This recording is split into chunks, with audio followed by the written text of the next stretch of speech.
Welcome to all of you around the globe. And as was already said, I know some of you are in the beginning of fall, and others of us here in the Northern Hemisphere, freshly beginning springtime. So yesterday was the equinox. And the equinox, of which there are, of course, 2 in the year, is a special time on Earth. It's a time of balance, where the day is 12 hours and the night is 12 hours. And then there's this shift. So those of us in the Northern Hemisphere now have the days getting longer very quickly, culminating in June at the solstice, but the days still stay longer until September. So we have this 6 months of time when the light is dominant in our daily rhythm. And those of you entering fall, of course, are going in exactly to the opposite rhythm.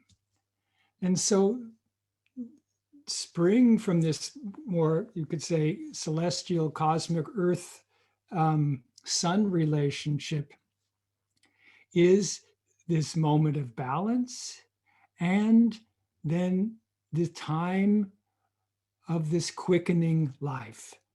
And yet that plays itself out everywhere on Earth differently. So I live upstate New York, a little over the 40th latitude, and every place on Earth that's around the 40th latitude has the same cycle of the day. The sun rises at the same time, sets at the same time. The arc of the sun through the sky is the same. And yet, whether really a spring is being experienced at that time, like I'm experiencing, is completely dependent on the local conditions. So here we had frost last night. Today it's going to get quite warm. But there is still very little sign of spring from the plant life. I'll come back to that. But you could be in very many other parts of the earth, on the earth, same latitude, same, earth cosmic situation, and yet different. Think, I was looking up some cities: Barcelona, Vladivostok, Istanbul, all around the same latitude, more or less, and yet very different conditions on Earth. So each of us has the opportunity to see how this Earth sun relationship manifests itself in a concrete way in this place over time. And so turning towards that, I think is very significant, that we see how our own place is entering into relationship to this cosmic rhythm. And so here, I would like to just start where I am, because I'm in a place in, like I said, in upstate New York, between the Hudson River and the Berkshire Hills and mountains. And we have always around the middle of March to the end of March, very little sign of spring. It could just as well be snowing here right now. And yet, it's very interesting.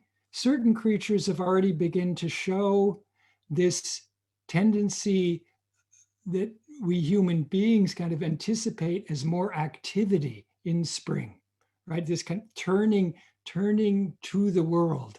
And that, for example, in the birds. The birds are building their beginning to build their nests. They're singing in the morning, which they weren't doing a month ago. So the increasing light, the birds, these creatures of air and light and song, become active. And in our area, the plant life lags behind, which you could say means in this context, they are creatures of more warmth and light. So at this time of year in this area, we have this wonderful phenomenon that you don't actually see which is the rising of the sap in the trees. And those people who notice it are the ones who tap the trees and get sap from the maple trees and make maple syrup. And so at this time of year, when the days warm up above freezing and the nights are still cold, you have the rising of the sap into the trees. So from the earth up into all the branches to the tips of the buds that will, not so soon, but in the coming weeks and months, begin to swell. So this coming into movement of life is what we here in this part of the world feel as spring. We have a very long, cold, often winter. This was a real winter with lots of snow and cold weather. And now with the more light and the warmth creeping in as the sun's arc rises every day and its arc becomes larger, that this quietly beginning of a process of transformation. And in that process, now we can begin to see how plant life begins to unfold. And that's just beginning here. Many of you might know crocuses. The crocuses we have in our yard, they're not native here, but they thrive, and they're just coming out of the soil. And crocuses are quite magical flowers because the leaves are very tiny. The flowers are very large, comparatively speaking. And what you see of the flower is just the upper part of its tube, the flower tube, I'll call it, opens up in these lovely colors of purple and white and often yellow. Very strong yellow in the stamens, in the pistil. But that tube extends way down into the soil so that actually where the fruit is beginning to form is still in the soil. The flower is part in the ground and part above ground. So it's this first hint of color and form opening to the sun and warmth. And the first bees come out and pollinate and take the pollen from these plants in our area. So you have this very reserved and yet bold statement, for example, in these lovely plants of the crocuses.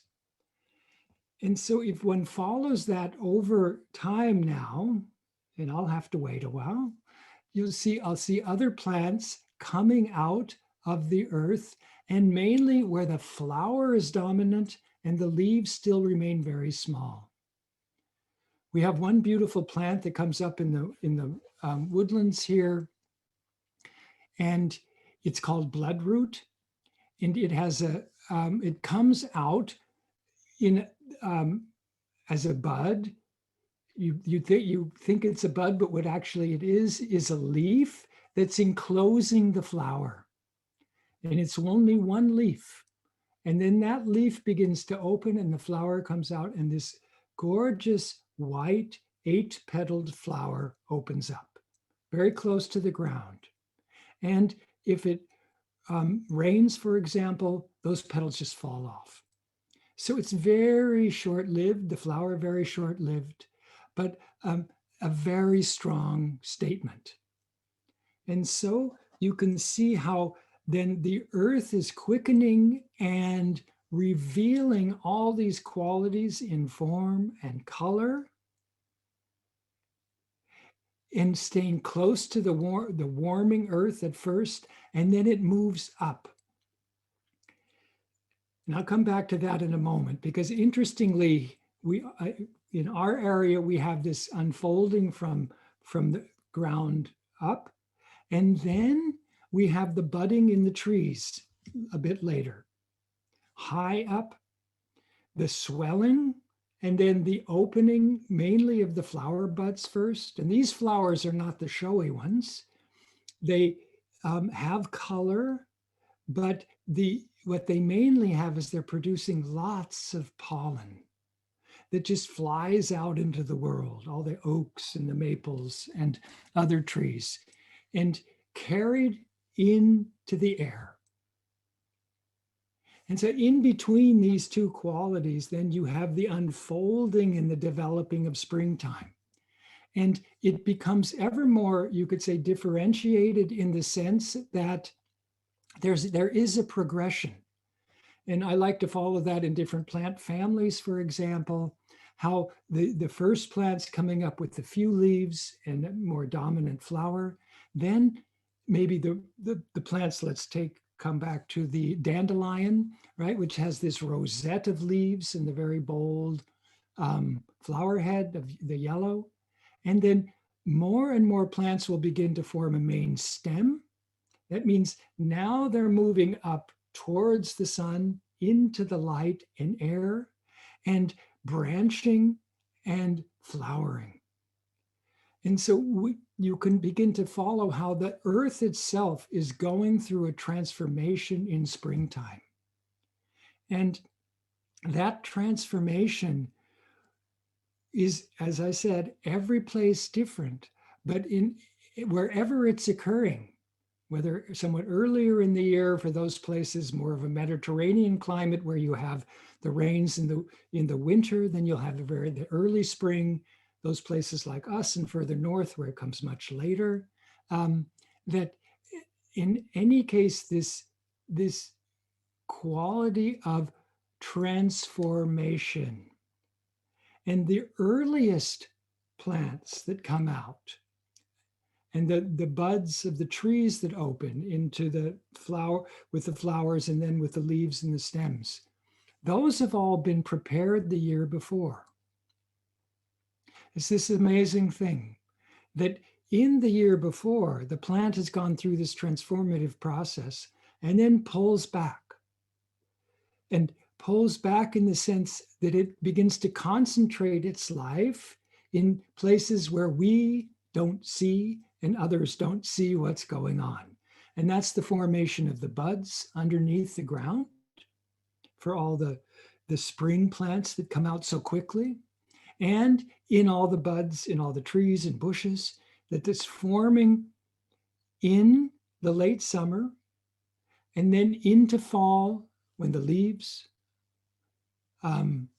disappear in all the deciduous trees in our area, that then this dormant life full of potential is held over a long winter. And they're out there in the environment with it, if you think of the trees, right, out in the cold and the wind and all the elements, or nestled in the ground in the buds of all these plants that will come out of the forest floor in the meadows of our places. So you have the forming. The forming is always happening, that happens in a way that we don't see it.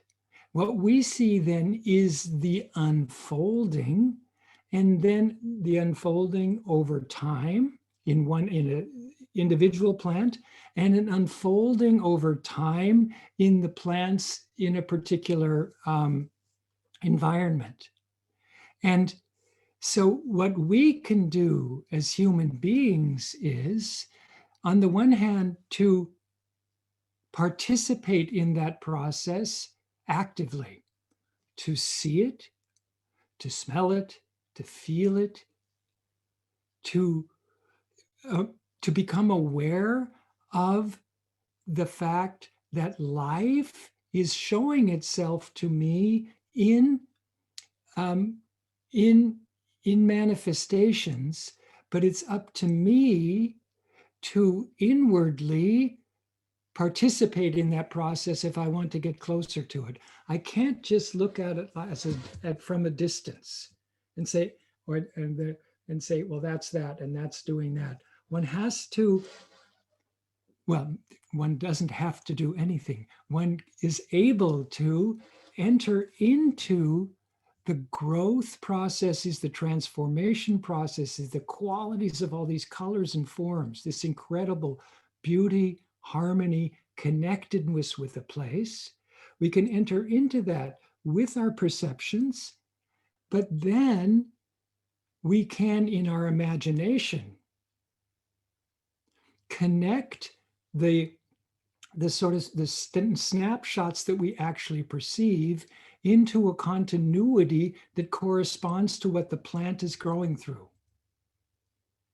So this is, I call it a practice of inner picturing. It's a kind of a meditative practice where one has had lots of perceptions of, let's say now, of a plant growing, and now you attempt to inwardly move that and sense it as vividly as possible, this transformation that the world is showing us and the quality of that. And it's different in this plant, in this plant, in this day, in that week.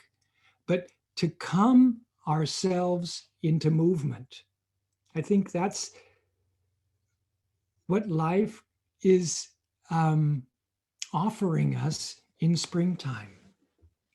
That out of a more inward, rightfully you could say, possibly for us, many of us in any case, distanced relation in the wintertime, where we go more inner, where we are happy to be in our warm houses and not out with the trees all the time.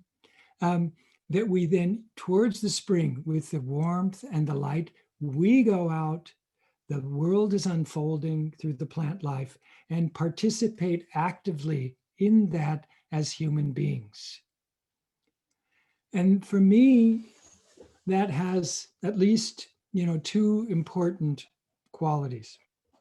One is that we pay attention to what the earth is showing. We live in times where we are woefully ignorant, and I don't mean that in any academic sense. I mean woefully ignorant of what the world is showing us at every moment, because we're in our concepts, we're in our theories, we're in our busyness, and I hope I'm not stepping on any of your toes. If you live differently, I'm happy for you. But to make an attempt to actually enter into the processes that are appearing and notice them, that the world gets noticed by us human beings and attended to, and not only kind of objectified, right? So this really entering into, and I think that has a significance for the planet. One of the things we can do for the planet is to attend to all of its creatures, the wisdom that they embody and the processes that they go through, that they're showing us. But do we have eyes to see them? That's the question. So that that the world is not ignored by human beings. That's the one side. The other is the processes of nature have an incredible amount to teach us. They can show us how, for example, now in plant life in spring, how life means transformation, growth, transformation, decay, new growth, new coming into being, the old wilting away, that we can learn to, in our own inwardness, be more transformative in the way we approach the world if we pay attention to our fellow creatures, so that our thinking becomes less static, less abstract, for example, more open to transformation. So there's this double relation of, on the one hand, we have a potential gift to give the world, which is to attend to it in its own terms, not at first only how it serves us, but with the gesture, who are you? I'd like to get to know you better. And every creature as a human being feels differently if they've been recognized. And I think that's the same with nature. That nature being recognized by people has a significance for the life and the future life of the planet. And that in that process of engaging, we become more alive ourselves. So that this dialogue with the world is mutually fructifying. And spring has that in its beauty, in the beauty of transformation, in the beauty of the forms, the beauty of the colors, showing us ongoing that there are qualities in the world that we can hardly fathom what they are, but we can have wonder and we can participate. So springtime is a gift. Every season is a gift. And can we participate in a way that allows us to really be enriched by those gifts, and on the other hand, to give back? That's what I wanted to say about springtime. Thank you.